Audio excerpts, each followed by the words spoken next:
Rejoignez dès à présent la grande famille des abonnés de votre chaîne Sika TV sur les réseaux sociaux. Sika TV, le vrai visage de l'actualité en Afrique, est en direct et en replay sur YouTube.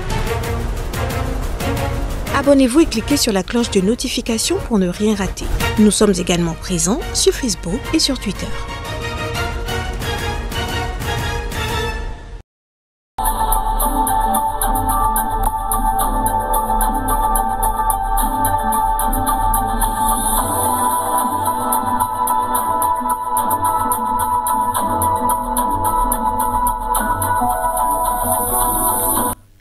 Bonjour à tous, nous en avons pour une dizaine de minutes. Bienvenue dans ce journal de l'économie. L'économie nigériane confirme son redressement au terme du deuxième trimestre. Elle affiche un taux de croissance réel de 5,01%, une performance marquant 2 trimestres consécutifs de hausse.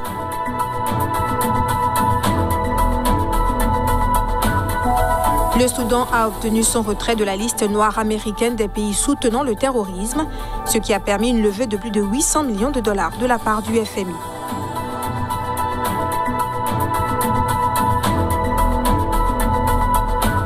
Et puis nous parlerons du cannabis. Son marché offre en Afrique du Sud de nombreuses possibilités économiques et de création d'emplois.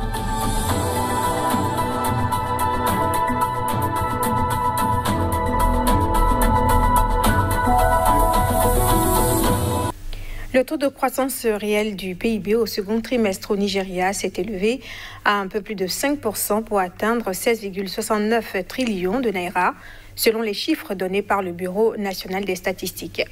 Après avoir enregistré une récession en 2020 de moins 1,8%, la reprise de l'économie nigériane est confortée par 2 trimestres consécutifs de hausse. Le Nigeria confirme la reprise avec une croissance de 5% de son PIB au deuxième trimestre.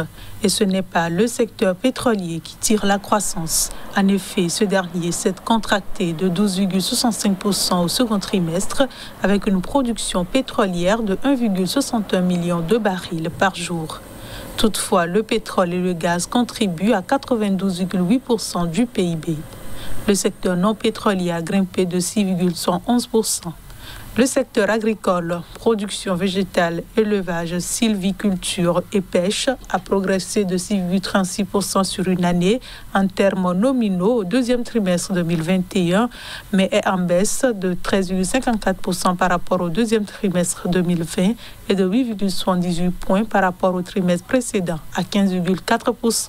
La production végétale reste le principal moteur du secteur, représentant 68,60% de la croissance nominale globale du secteur au deuxième trimestre 2021.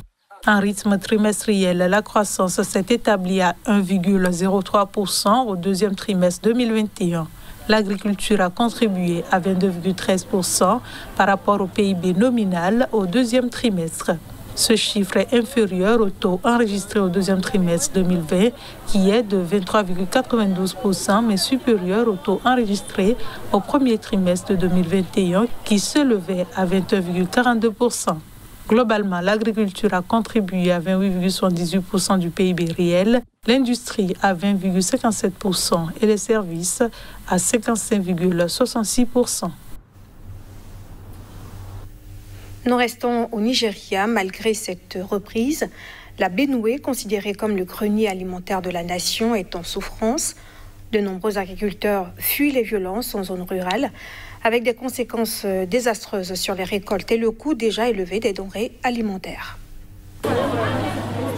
Donald Amokara passe ses journées à arracher les mauvaises herbes sur ses terres autrefois fertiles, sur les rives de la Benue, dans le centre du Nigeria, cœur agricole du pays le plus peuplé d'Afrique. Le riziculteur a dû abandonner sa ferme de 100 hectares, située à quelques kilomètres seulement de Makurdi, la capitale régionale, par crainte de devenir, à son tour, la cible des attaques qui se multiplient dans la région. Comme lui, de nombreux agriculteurs de la mine d'Elbet fuient les violences en zone rurale avec des conséquences désastreuses sur les récoltes et le coût déjà élevé des denrées alimentaires. Aggravé par le changement climatique et l'explosion démographique dans ce pays, les violences sporadiques entre éleveurs et agriculteurs ont débouché sur une grave crise sécuritaire.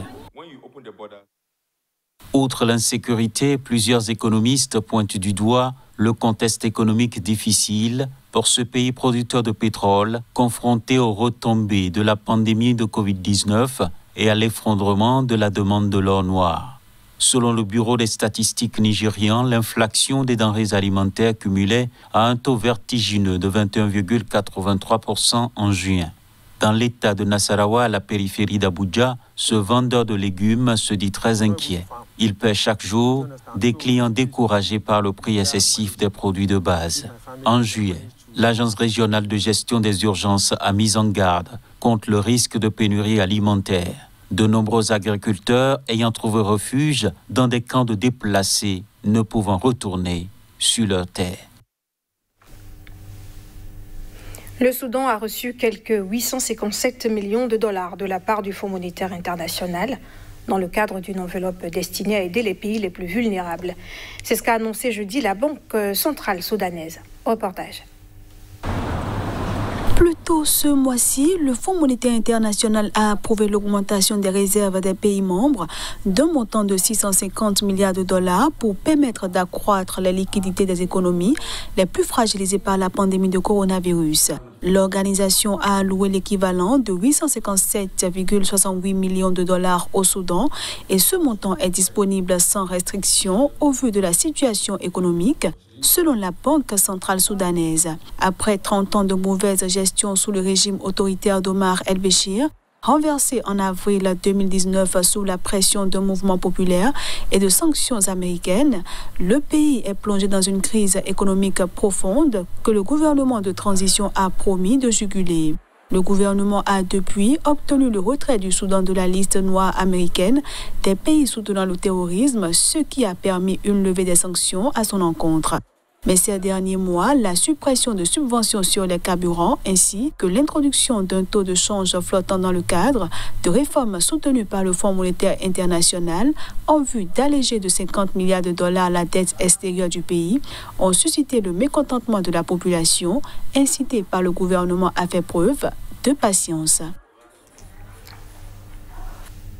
Ce n'est pas à compter du 1er janvier 2022, mais plutôt du 1er janvier 2023 qu'il sera interdit d'exporter des grumes de bois du Cameroun, du Congo, du Gabon, du Tchad, de la République centrafricaine et de la Guinée équatoriale. Telle a été la décision des ministres des Forêts, de la CEMAC et de la RDC, réunis fin juillet selon l'Organisation internationale des bois tropicaux. La raison, elle est toute simple. Donner plus de temps aux pays impliqués pour analyser les besoins d'investissement pour transformer le bois localement. À noter que dans chaque pays visé, des zones spéciales économiques ont été identifiées afin de procéder aux opérations de transformation, certains projets étant plus avancés que d'autres. En Afrique du Sud, le marché du cannabis offre de nombreuses possibilités économiques et de création d'emplois. Fort de ce constat, les autorités déploient des initiatives pour accompagner le développement de ce secteur. En Afrique du Sud, le département de l'agriculture vient de rendre public un plan directeur pour le développement de l'industrie du cannabis. Cette stratégie, fruit d'un travail sur 2 ans, fournit notamment un cadre pour l'industrialisation et la commercialisation de la feuille dans la nation arc-en-ciel. Elle vise notamment à une réforme législative pour attirer des investissements étrangers et limiter la concentration dans le secteur, à assurer la promotion de la culture de la feuille à des buts récréatifs, médicaux et alimentaires, et le renforcement du système de semences et ainsi que de la diversité variétale. À cela s'ajoutent les initiatives d'éducation, une assistance financière pour les petits producteurs et l'octroi d'incitations pour l'installation d'usines de transformation et la fabrication de produits innovants dérivés du cannabis. Avec la feuille de route, le gouvernement envisage de tirer profit d'un secteur valorisé à près de 2 milliards de dollars et qui devrait encore croître dans les prochaines années avec la demande mondiale en plein essor. Ce plan, qui reste à être validé par le Parlement, devrait permettre à l'exécutif d'accompagner la création de 25 000 nouveaux emplois dans cette industrie naissante. Pour rappel, la Cour constitutionnelle d'Afrique du Sud a approuvé la culture et l'usage privé du cannabis en 2018. En janvier 2020, l'Égypte a dévoilé une réglementation minière modifiant les accords de partage de la production en un système de rente, de redevances et d'impôts et supprimant l'obligation de former des co-entreprises avec l'État avant d'exploiter des mines. Depuis, les investisseurs accourent. Une bonne nouvelle pour le secteur. En Égypte, le secteur minier devrait connaître une croissance fulgurante entre 2021 et 2025, sous l'impulsion des réformes entreprises par le gouvernement. C'est ce que révèle un rapport du cabinet de recherche britannique Oxford Business Group. La société de recherche et de conseil indique que la contribution des mines au PIB atteindra 5% en 2025, contre environ 0,5% cette année. Le secteur minier va croître de 900%. Cette hausse sera apportée par l'entrée en production de nouvelles mines, principalement d'or. Au cours des derniers mois, le gouvernement égyptien a en effet attribué plusieurs blocs d'exploration aurifères à des compagnies minières avec l'intention de les voir développer rapidement ces projets. Du géant Barrick Gold à la Junior Lotus Gold, en passant par Centamin déjà installée dans le pays depuis plusieurs années, ces sociétés sont attirées par l'assouplissement de la réglementation minière locale.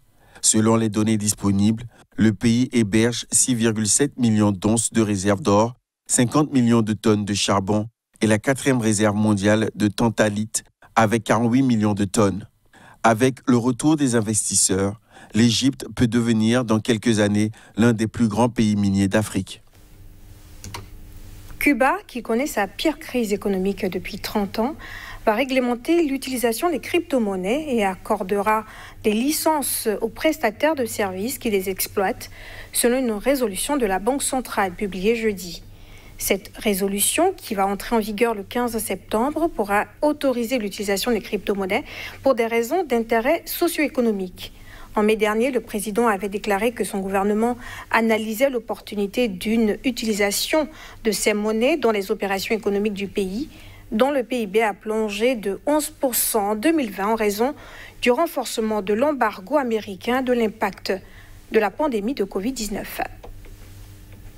Et ce sera tout pour cette édition. Merci pour votre attention et surtout pour votre fidélité à Sika TV.